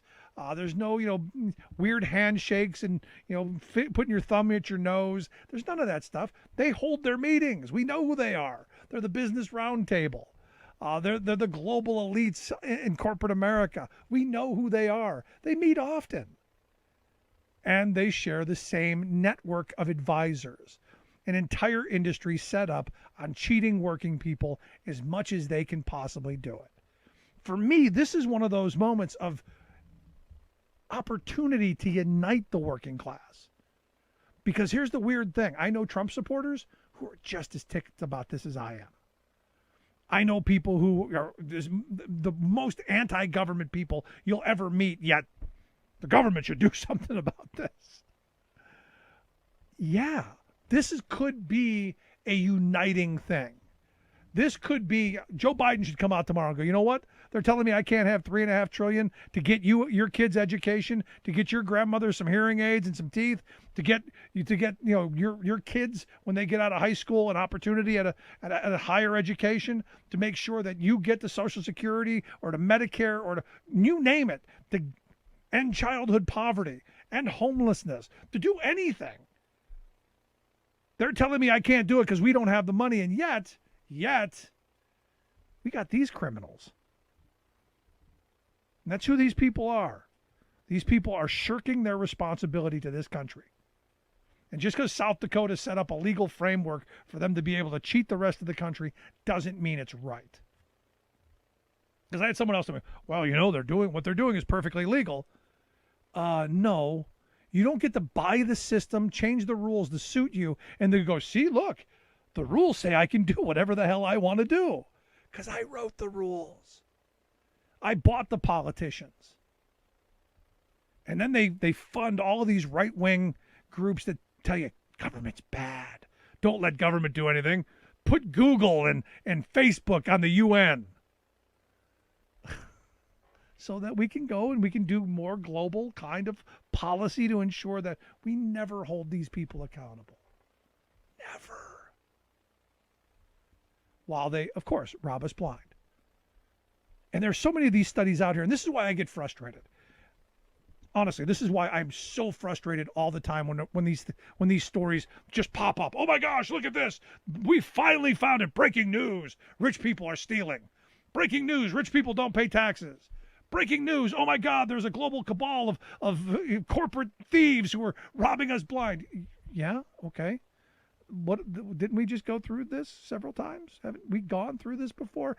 Have we seen this movie a bunch? Yes, we have.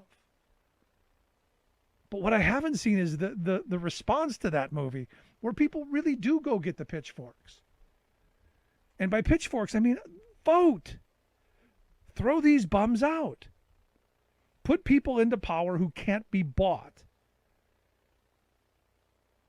But that's never going to happen because, well, I guess everybody can be bought, right? Look what's going on in Arizona with Kristen Sinema. Was it the $750,000 from Big Pharma? I don't know. Going to be interesting if we ever find out. Love to hear your thoughts, though. You can email me, rick@thericksmithshow.com. Should we break up the big trusts? Should we do something? I'm looking for my Teddy Roosevelt. Where's TR? We need a trust buster. You can email me, rick@thericksmithshow.com. Quick break. Right back.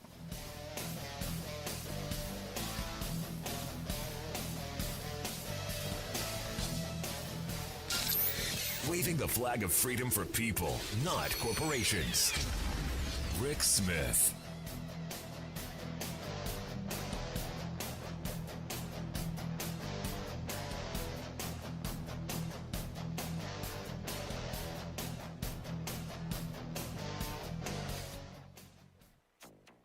Our wetlands and wildlife centers are taking care of animals and cleaning the poison off the animals now. Massive oil spill off the Southern California coast despoils fish and fowl. Our coastline is too precious, it's too vulnerable, and we need to prevent anything like this from happening ever again. SoCal beaches are closed with calls renewed for offshore drilling ban. Plus, Big Oil is spending big bucks to block climate provisions in Biden's Build Back Better agenda. Oh, you bet they are. All of those stories and more straight ahead from BradBlog.com. I'm Brad Friedman. And I'm Desi Doyen. Stand by for 6 minutes of independent green news, politics, analysis, and snarky comment. The U.S. government is also rapidly approaching the debt ceiling. It would be what one economist called financial Armageddon. That's bad news, and even worse timing because America has already scheduled a plague Armageddon, a climate Armageddon, and a democracy Armageddon. Yes, it has. This is your Green News Report. Can we pencil that in for next Wednesday? Maybe a lunch-mageddon? Okay, Desi Doyen, just last week we were talking about a California natural gas company that was forced to settle after the largest methane leak in U.S. history, and here we are this week with another huge oil spill in Southern California. Yes, we are. The cause of a massive oil spill off the coast of Huntington Beach, California, is under intense investigation after a 17-mile-long undersea pipeline that runs from an aging offshore crude oil processing platform ruptured sometime on Friday or Saturday, releasing at least 130,000 gallons of crude oil. Oh, it was on Friday because that's when the residents started complaining about it. Officials didn't do anything about it, however, until Saturday. It is already one of the largest oil spills in recent California history, generating an oil slick more than 13 square miles and closing miles and miles of the state's famous beaches and halting commercial and recreational fishing operations. Dead fish and birds are washing up on shore. The oil spill has also infiltrated the entirety of the fragile Talbert wetlands, a critical link along the migratory bird route from North America to South America. Texas-based oil rig and pipeline owner Amplify Energy shut the pipeline down on Saturday. Divers are trying to find the location of the rupture. Huntington Beach Mayor Kim Carr on Monday said it's still unclear if the pipeline crude oil has stopped leaking. We know that the pipe has been shut down, but we're not sure yet if there's still oil coming out of that pipe. And we also want to know exactly how did this happen? When is it going to be repaired, and how can we make sure that this never happens again? Those are good questions. The LA Times reports that Amplify Energy has amassed a long record of federal non-compliance incidents and violations and emerged from bankruptcy just 4 years ago. Of course they did. Didn't you say it was a Texas company? Yes. Yes. Officials say it will take several weeks, possibly months, to clean up and reopen soiled beaches and fishing grounds, creating an extended economic hit to local businesses and the tourism, outdoor recreation, and commercial fishing industries just starting to recover from the pandemic. Orange County Supervisor Katrina Foley told CNN, quote, "These are wetlands that we've been working to make sure to create this beautiful natural habitat for decades. And now, in just a day, it's completely destroyed." Wow, just horrific. The spill has renewed pressure on lawmakers to phase out all oil and gas production off the California coast. The state legislature in recent years banned new fossil fuel infrastructure in state waters, but experts have called the decades-old existing offshore platforms and pipelines lining the coastline an aging time bomb. On the broadcast, the state director for the nonprofit group Environment California, Laura Dean, cited the mounting risks of these existing oil operations to wildlife, the economy, and the climate. When you think about the consequences of not ending our dependence on oil, the costs to our society are so much greater. We can no longer afford to have these really significant negative events like a massive oil spill off our coast.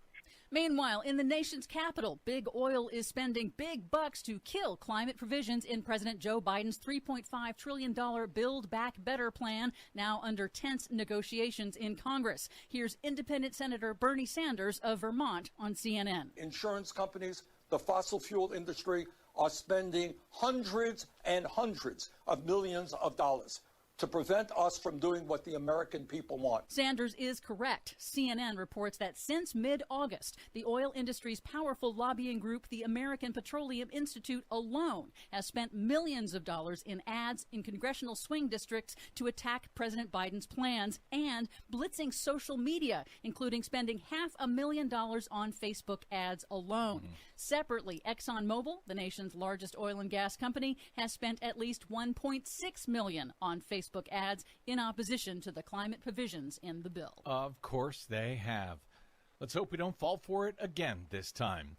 For much more on all of these stories and the ones we couldn't get to today, check out our website at greennews.bradblog.com. I'm Brad Friedman. And I'm Desi Doyen. And this has been your Green News Report.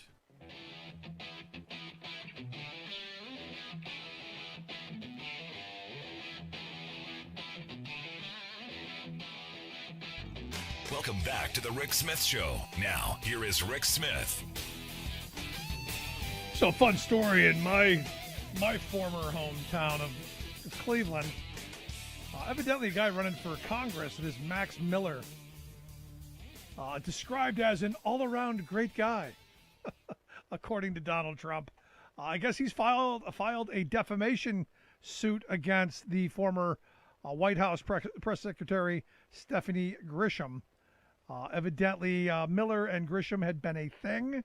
It's been reported that I guess the relationship broke up when he pushed her against the wall and slapped her across the face after she had accused him of infidelity. You know, all around great guy. He's filed a suit to make her stop.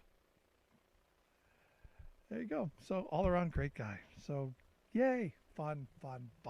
Anyway, here to share some thoughts on the top stories. They maybe weigh in on the the woman who wrote the tell-all book. That's our good friend, former Ohio Congressman and political analyst Bob Ney, to come talk with us. Bob, thanks for taking time for us. Oh, Rick, hello. We couldn't make this stuff up. If you and I sat for a weekend and said, let's just create a HBO story, I don't think we could do it. Yeah, I don't even think Fox not would buy to this this. extent. People would say, it's impossible. I don't know. But this story, Max Miller, as you said, he's a high congressional candidate, and the president campaigned for him, and then Mike Kerry, because they were both running around the same time. And, of course, Trump said, as you said, that he was a great guy, and but now he's filed a defamation suit. And I thought, well, that's really nice during the middle of the campaign to do that, Yeah, I mean, that, especially since did anybody mention it? His name wasn't mentioned in any of the books or anything. No. Why draw this kind of attention to yourself of being a woman beater? Right. Grisham published the op-ed in the Washington Post, and that was yesterday, yes. She published an op-ed in the Washington Post, and she said she told President Trump, and I think the First Lady at that time, that a unnamed ex, she had named Miller, but an unnamed ex had become violent. But she said they didn't seem to be fazed by it. And so, supposedly they knew about this. And so she then contends, Grisham, that this was, because the president knew and the First Lady knew a while back, that this was a gut punch to her. And, of course, then he's coming out. And, again, the other thing is, if you're going to sue, you get deposed, and then you have something called discovery. Yeah. Where they really ask you, get did you information. slap her? Right. And then you're going to have to lie under oath and say, no, I would never do that. Right. And also there's another thing, and sometimes I will admit this is unfair, but if you are a public figure, and he is because he's running for Congress, then your chances of winning a libel suit are pretty low. Yeah. And again, I think sometimes that's unfair. They can basically say just about anything they want about you. And so he's arguing now in the middle of his congressional campaign about a libel suit that really has no hopes to go anywhere anyway. Yeah, I mean, this is very Trumpian. This is weird. It is weird. But here's the other weird thing is, why would it be a gut punch to her that Trump would do nothing of some guy, assaulting her, when this is the guy who's the grabber by the you-know-what guy? Right. Well, somehow she thought, of course, if I agree, why would it be a gut punch if nothing was done about him at the time? Why would she think anything would be different? Yeah, I mean, and you're going to the president with this? Doesn't he have underlings for this? Right. You see, if it were me, I would go to the guy next to me and I'd go, hey, he slapped me. Go get him. Well, and then also the suit he's filed in Cuyahoga County, and he in the common pleas court, is asking the judge to force her not to repeat the claims she's already made in the Post. And he's confirmed that it's him. Right. Exactly. Right. She had an unnamed. Yeah, I mean, that's the amazing part to me. This is one of those scenarios where you go, shut up, stupid. Right, exactly. Right. Why confirm what people were going to guess? Because to be honest, I didn't know they were dating, and I didn't care. Mm-hmm. But now we know. Now we know. And because he's done this, and here's the weird thing, I think he's going to win. Mm-hmm. Wow, not going there with me. He may. I don't know. It depends on, and I must admit, I am not familiar with the opponent. Are you familiar with the opponent at all? I'm really not, but I'm looking at this and I'm going, this just seems, par for the course of the time that we're in. Right. You know, he, of course, was challenging Anthony Gonzalez, who was a congressman and had opposed Trump, Republican. Right. And then he voted against him because Gonzalez voted to impeach Trump for incitement of insurrection. And from what I understand, you know, it was pretty serious against Gonzalez's family, where he finally said, "Okay, you know, I'm done," and that's how that happened. But I don't know I don't know the opponent, so I don't know if there's, you know, any type of chance that you know, he could potentially lose this or not. I don't know. Yeah, but I look at Gonzalez and you go, how is it a guy, you know, an Ohio State football star who supposedly single-handedly beat Michigan, is walking away from, you know, from being the top dog in Ohio politics? Mm-hmm. Right. Now he also his uncle is a pretty well-known guy, Aaron David Miller, who was involved with international peace programs and writings, and also he worked for the State Department for 24 years. So it's kind of a, you know, well-known person up there in that area. So that may, I guess, help Miller no matter what he's done. Well, it'll be interesting to see how this plays out. And now I'm sure if he does get elected, people will still ask him. We'll ask him, "Hey, you still beat your girlfriends?" Right. I'm sure that is coming down the road. Let's move along. The president was out on the stump today, something we've talked about. He needs to get out and tell the story. He needs to get out and sell the Build Back Better plan. You think he did that today? Well, I think he did. I mean, I think he has always, you know, I think basically he's always been able to, you know, defend what he's doing. I think it has become unclear due to the, you know, the infighting, frankly, over the number. You know, I think that there's been more infighting and more, you know, confusion over the number, and so I think the president brings it back home to talk about, you know, the issues. I would think. Yeah, I mean, it's. I'm hoping he does more of this. I'm hoping to get more surrogates out there to, you know, to start pushing on this and selling this, so that maybe we get a little bit of pressure. But ultimately, I don't know that it's going to matter. I think everybody's in their silos, and it's going to come down to Manchin and Sinema, because the Republicans, you know, they're dug in. Mitch McConnell, you got Mitt Romney now saying that he's going to filibuster the debt ceiling increase. It just seems like we're stuck unless Democrats figure out how to drive the steamroller. Well, it is stuck, and I think one of the reasons the president, and it's the right thing to do, is out on the stump today, and he will continue to be out there, you know, talking about the facts of what he wants to do and what's going on in the country, is because at one time he was encouraging President Obama, you know, who would get, you know, a win or would have a major program, and as good as Obama was, you know, at articulating the issues, which he really was, but he kind of wouldn't give it time. You know, he would move on to something else. And I think what Biden's doing here is, you know, not necessarily moving on to something else, but trying to, you know, salvage, you know, what he has, what he's addressed, you know, what they've introduced and what they want to do.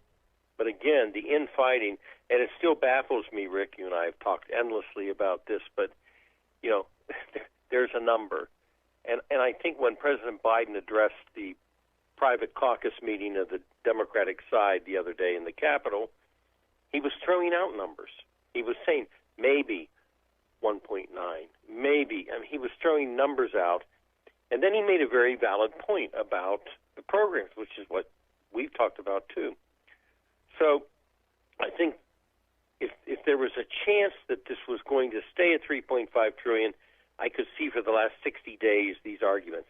It isn't going to stand there. But then there's other issues too. The debt ceiling, and you're right, they're not going to have any support on it at all, so they're going to have to do short-term measures probably till December, you know, and then try to continue on with it. Yeah. Today the president on the stump said, you know, about, you know, doing something with the filibuster. I doubt that can occur because the votes aren't there again. No, I mean we're in this stuck spot where it's stuck. They're you know, you're not going to move, you know, Manchin, and Sinema's just, you know, I'm not sure what to make of the craziness coming out around her. Well, Manchin has been the face of this all along.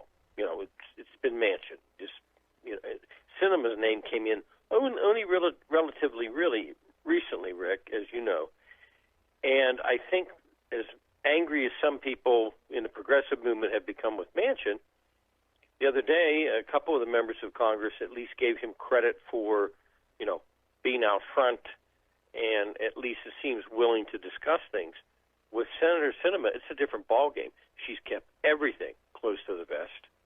She hasn't really revealed and doesn't intend to, you know, certain ideas she has or what she wants. And at least with Manchin, they kind of know the direction he wants to go. With her, they don't. Mm-hmm. I think she just wants nothing to happen. And that's weird. I mean, that's really weird. And nothing is not an option. And losing all this is not an option. So that's why, you know, there's a middle ground and, you know, take some wins and, you know, go with the language. Everything's been the numbers. And that's why I think the president's trying to define the substance. Yeah, no, I think it's a good thing. I think that's good. But, you know, here's the weird thing. Yesterday we had the Pandora Papers drop. We find out that, you know, the global elite are hiding trillions of dollars all over the world, stuffing things in mattresses and in safe havens and places like South Dakota. South Dakota, right. And Nevada, look, right. There's nothing new about this. I mean, we've known about this for over a decade now. It's a matter of what are we going to do about it? I mean, if I'm Biden, do you not come out now and go, look, they're telling me we don't have money, but evidently there's a building in South Dakota. We could go rob the building in South Dakota. Mm-hmm. And you're not going with me there either. So I can't bomb it. I can't rob I'm not, because if we rob a building in South Dakota, we're going to go to jail. We need to go to the Capitol. Then you don't go to jail. See, you know? And I'm talking, figuratively here. I know you are. We need to get some pens and some paper, and we need to start writing some legislation to blow this stuff up. Well, I think they do. I mean, obviously, all this money's been held there. They've got out-of-country people bringing, which is so weird. I understand offshore companies where money goes from different countries around the world into the offshore, in the Caribbean and the Caymans and things, but to actually have overseas individuals bringing money into South Dakota is bizarre. It's just bizarre. Yep. And then, of course, South Dakota has intentionally made laws that shield everything. It's intentional to get the money. It's really just twisted and bizarre, and it is. And it's one of those things where you don't even need to go to Switzerland anymore. I mean, everybody knows rich people hide their money in Switzerland, but they never thought it was South Dakota. South Dakota, exactly. Are they sticking it up the nose of the people in Mount Rushmore? I don't know, but I would never have picked that as the place. Maybe Nevada. Nevada's also one of those limited liability states along with Delaware. But South Dakota, Bob, this isn't a secret. This came out in 2012. I've been talking about this forever. For a long time. This is not new. I mean, when the Panama Papers came out, it was the same thing. We were talking about tax havens and limited liability corporations, shell corporations, and how rich people actually hide their money, and nothing got done then, and nothing's getting done now. So it makes you wonder, is there, something so powerful out there, so much money out there that everybody says, well, we can't touch that. Yeah. What's the fear factor? There isn't, and nobody's mentioned, nobody said anything. There's been almost no statements from any powerful people whatsoever. And we find out it's government officials, it's corporate, it's the Russian oligarchs, it's the captains of industry, it's entertainers, it's athletes, it's all these rich people who've gone, hey, there's an industry out there, an entire industry of people to shield me from paying taxes. I'm going to go that route. And some of it's legal, some of it not so much. Right. Definitely. Some of it's shady. But you're right. I mean, nobody wants to go after it. Nobody. And for me, this is how you want to pay for stuff? We're not broke, evidently. Go out there. Mm-hmm. Right. There's money. There is money, and there's lots of it. I mean, that's the weird thing. There's a lot of money out there with the 1%, too. Yeah, and for some reason, we only focus on each other. This is the weird thing to me. I go back to the old Jay Gould quote, I can pay half the working class to murder the other half. We only focus on somebody you can see across the street. Mm-hmm. Correct. Crazy stuff. Strange. Crazy stuff. But Bob, I appreciate the time as always. Good stuff. We're going to be taking a little break. I hope you have a good break with us. We'll see you back here on the other side of our trip to Alaska. Okay. Have a good trip. Good stuff. Thanks so much, Bob. Appreciate it as always. Our good friend Bob Nag. Let's take a quick break. Right back to wrap things up. Stick around. You're listening to the Rick Smith Show, where working people come to talk. This is Labor History in 2.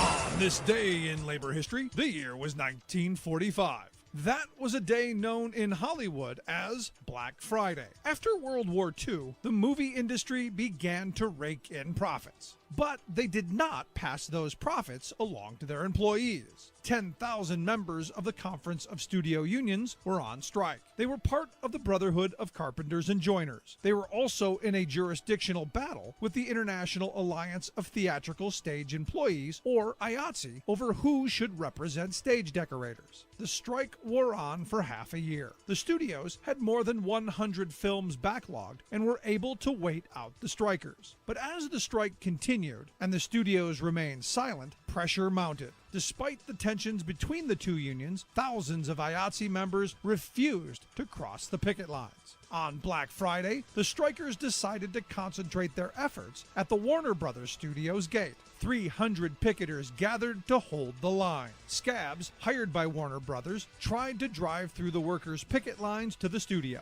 Variety accounted what happened next, writing, quote, "Strikers deployed from their barricades, halted non-strikers, and rolled 3 automobiles on their sides. By noon, reinforcements arrived from both sides. Firemen were called in to turn their hoses on the striking workers. Warner Brothers security deployed tear gas. Common for the time, accusations were hurled that the Conference of Studio Union strikers were communists. As a result of the strike, the Conference of Studio Union's employees were assigned to other jobs in the studios. When they refused, they were locked out. The union never recovered. The violence at the Warner Brothers Studios gate also helped to fuel the passage of the Taft-Hartley Act through Congress, which eroded union protections. Like what you hear? Check out more at laborhistoryin2.com.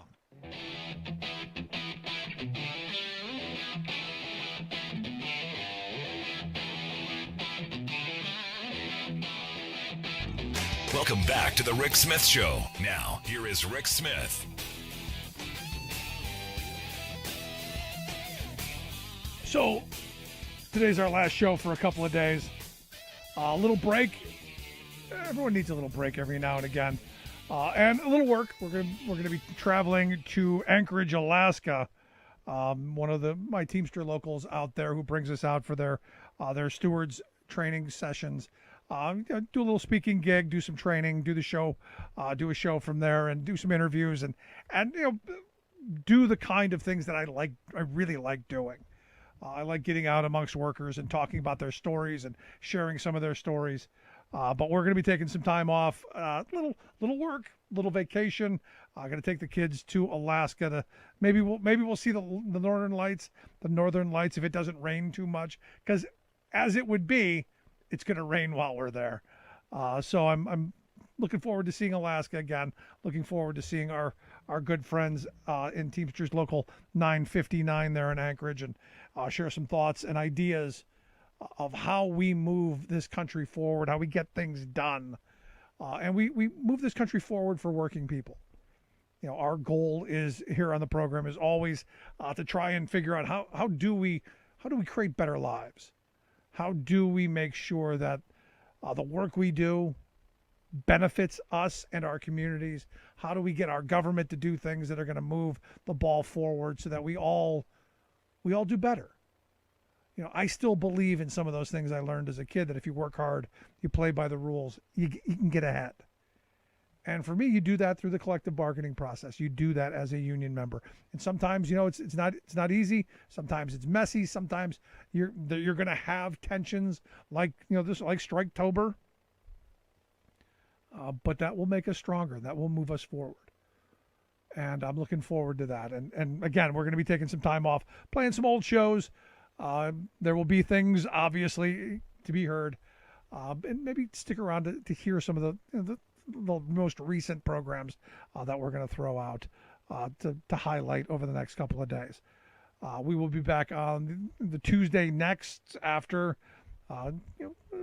taking a little over a week off, just to recharge the batteries, enjoy our trip, and to do a little educating. I'm excited to see my friends out in Anchorage. The last time we were there, it was an absolute blast, and really enjoyed it. And looking forward to the folks in Fairbanks as well, as we have an affiliate out in that area. So looking forward to seeing those folks. If you missed any of today's program, thericksmithshow.com. That's where you go to get the podcast. The Rick Smith Show app on the smartphone. Take the program on the go wherever you go. And as always, you can email me, rick@thericksmithshow.com. Make sure you follow us on social media at Rick Smith Show on Twitter. Like us over on Facebook when it's working. And maybe subscribe to our YouTube channel. Share one of our videos. And while we're off, you can take a look at any of the content that we do. Good stuff. Thanks so much for being here. We'll see you back here after our vacation. You've been listening to The Rick Smith Show. Email Rick at rick@thericksmithshow.com. Until next time, this has been The Rick Smith Show.